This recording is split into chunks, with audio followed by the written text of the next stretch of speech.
ಕರ್ತವ್ಯಗಳನ್ನು ಸೇರಿಸಲಾಗಿದೆ. ಮೂಲಭೂತ ಕರ್ತವ್ಯಗಳು: ನಮ್ಮ ಸಂವಿಧಾನ, ರಾಷ್ಟ್ರಧ್ವಜ ಮತ್ತು ರಾಷ್ಟ್ರಗೀತೆಯನ್ನು ಗೌರವಿಸುವುದು, ಸ್ವಾತಂತ್ರ್ಯ ಚಳುವಳಿಯ ಸ್ಫೂರ್ತಿದಾಯಕ ಆದರ್ಶ ತತ್ವಗಳನ್ನು ಪಾಲಿಸುವುದು, ಭಾರತದ ಸಾರ್ವಭೌಮತೆ, ಏಕತೆ, ಸಮಗ್ರತೆಯನ್ನು ಕಾಪಾಡುವುದು ಮತ್ತು ರಕ್ಷಿಸುವುದು, ಅಗತ್ಯ ಬಂದಾಗ ರಾಷ್ಟ್ರವನ್ನು ರಕ್ಷಿಸಿ ದೇಶದ ಸೇವೆ ಮಾಡಬೇಕು, ಭಾರತೀಯರಲ್ಲಿ ಸಾಮರಸ್ಯ ಮತ್ತು ಸಹೋದರತ್ವ ಭಾವನೆಯನ್ನು ಬೆಳೆಸಬೇಕು ಮತ್ತು ಮಹಿಳೆಯರ ಗೌರವಕ್ಕೆ ಭಂಗ ತರುವ ಆಚರಣೆಗಳನ್ನು ತ್ಯಜಿಸಬೇಕು. ನಮ್ಮ ಸಂಘಟಿತ ಸಂಸ್ಕೃತಿಯ ಪರಂಪರೆಯನ್ನು ಗೌರವಿಸಿ ರಕ್ಷಿಸಬೇಕು. ಅರಣ್ಯಗಳು, ಸರೋವರಗಳು, ನದಿಗಳು ಮತ್ತು ವನ್ಯ ಮೃಗಗಳು ಸೇರಿದಂತೆ ಪ್ರಕೃತಿ ಪರಿಸರವನ್ನು ರಕ್ಷಿಸಿ ಅಭಿವೃದ್ಧಿಪಡಿಸಬೇಕು. ವೈಜ್ಞಾನಿಕ ಹಾಗೂ ಮಾನವೀಯತೆಯ ಗುಣಗಳ ವಿಚಾರಣಾ ಹಾಗೂ ಸುಧಾರಣಾ ಭಾವನೆಗಳನ್ನು ಬೆಳೆಸಿಕೊಳ್ಳಬೇಕು. ಸಾರ್ವಜನಿಕ ಆಸ್ತಿಯನ್ನು ರಕ್ಷಿಸಬೇಕು ಮತ್ತು ಹಿಂಸಾ ಮಾರ್ಗವನ್ನು ತ್ಯಜಿಸಬೇಕು. ವೈಯಕ್ತಿಕ ಹಾಗೂ ಸಾಮೂಹಿಕ ಚಟುವಟಿಕೆಗಳಲ್ಲಿ ಪ್ರಾವೀಣ್ಯತೆಯನ್ನು ಪ್ರದರ್ಶಿಸಿ ರಾಷ್ಟ್ರದ ಪ್ರಗತಿಗೆ ಶ್ರಮಿಸಬೇಕು. ತಂದೆ ತಾಯಿ 6 ವರ್ಷದಿಂದ 14 ವರ್ಷದವರೆಗೆ ತಮ್ಮ ಮಗುವಿನ ಶಿಕ್ಷಣಕ್ಕೆ ಅವಕಾಶವನ್ನು ಕಲ್ಪಿಸಿಕೊಡಬೇಕು. ಮೂಲಭೂತ ಹಕ್ಕುಗಳಿಗಿರುವಂತೆ ಮೂಲಭೂತ ಕರ್ತವ್ಯಗಳಿಗೆ ನ್ಯಾಯಾಲಯದ ರಕ್ಷಣೆ ಇರುವುದಿಲ್ಲ. ಕರ್ತವ್ಯಗಳನ್ನು ಉಲ್ಲಂಘಿಸಿದವರಿಗೆ ಸಾಮಾನ್ಯ ಕಾನೂನಿನ್ವಯ ಶಿಕ್ಷೆ ವಿಧಿಸಲಾಗುವುದು. ಧನ್ಯವಾದಗಳು.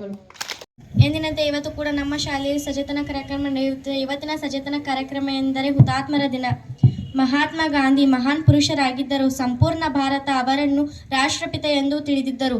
ಮಹಾತ್ಮ ಗಾಂಧಿಯವರು ಅಕ್ಟೋಬರ್ 2, 1869 ಗುಜರಾತ್ ರಾಜ್ಯದ ಕಾಥೇವಾಡ್ ಜಿಲ್ಲೆಯ ಪೋರ್ಬಂದರ್ ಎಂಬಲ್ಲಿ ಜನಿಸಿದರು. ತಂದೆ ಕರಮ್ಚಂದ್, ತಾಯಿ ಪುತಲಿಬಾಯಿ, ಹೆಂಡತಿ ಕಸ್ತೂರ್ಬಾ. ಇವರ ಪೂರ್ಣ ಹೆಸರು ಮೋಹನ್ ದಾಸ್ ಕರಮ್ಚಂದ್ ಗಾಂಧಿ. ಇವರು ವಕೀಲ ವೃತ್ತಿಯನ್ನು ಮಾಡುತ್ತಿದ್ದರು. ಇವರನ್ನು ರವೀಂದ್ರನಾಥ್ ಟ್ಯಾಗೂರ್ ರವರು ಮಹಾತ್ಮ ಎಂದು ಕರೆದರು. ಸತ್ಯ ಮತ್ತು ಅಹಿಂಸೆಗಳು ಇವರ ಅಸ್ತ್ರಗಳಾಗಿದ್ದವು. 21 ದಿನಗಳ ಕಾಲ ಉಪವಾಸ ಸತ್ಯಾಗ್ರಹವನ್ನು ನಡೆಸಿದರು. ಬ್ರಿಟಿಷರು ಉಪ್ಪಿನ ಮೇಲೆ ತೆರಿಗೆಯನ್ನು ವಿಧಿಸಿದ್ದರಿಂದ ಗುಜರಾತಿನ ದಂಡಿ ಎಂಬಲ್ಲಿ ಉಪ್ಪಿನ ಸತ್ಯಾಗ್ರಹವನ್ನು ಮಾಡಿದರು. ನಂತರ 1942ರಲ್ಲಿ ಬ್ರಿಟಿಷರೇ ಭಾರತವನ್ನು ಬಿಟ್ಟು ತೊಲಗಿ ಎಂದು ಘೋಷಣೆ ಮಾಡಿದರು. ಇದು ಇತಿಹಾಸದಲ್ಲೇ ಕ್ವಿಟ್ ಇಂಡಿಯಾ ಚಳುವಳಿ ಎಂದೇ ಹೆಸರಾಗಿದೆ. ಗಾಂಧೀಜಿಯವರು ಮಾಡು ಇಲ್ಲವೇ ಮಡಿ ಎಂದು ಕರೆ ನೀಡಿದರು. ಭಾರತದ ಸ್ವಾತಂತ್ರ್ಯ ಹೋರಾಟದಲ್ಲಿ ಗಾಂಧೀಜಿಯವರು ಪ್ರಮುಖ ಪಾತ್ರ ವಹಿಸಿದರು. 1922ರಿಂದ 1948ರವರೆಗೆ 48ರ ಅವಧಿಯು ಇತಿಹಾಸದಲ್ಲಿ ಗಾಂಧಿಯುಗ ಎಂದೇ ಹೆಸರಾಗಿದೆ.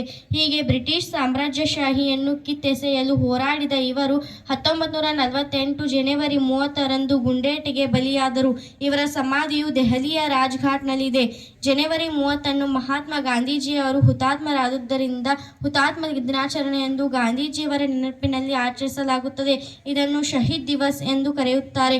ಈ ದಿನ ಸ್ವಾತಂತ್ರ್ಯ ಹೋರಾಟದಲ್ಲಿ ಪಾಲ್ಗೊಂಡ ವೀರ ಮರಣವನ್ನಪ್ಪಿದ ಎಲ್ಲ ಹೋರಾಟಗಾರರನ್ನು ಗೌರವಿಸುವ ದಿನವಾಗಿದೆ. ಧನ್ಯವಾದಗಳು.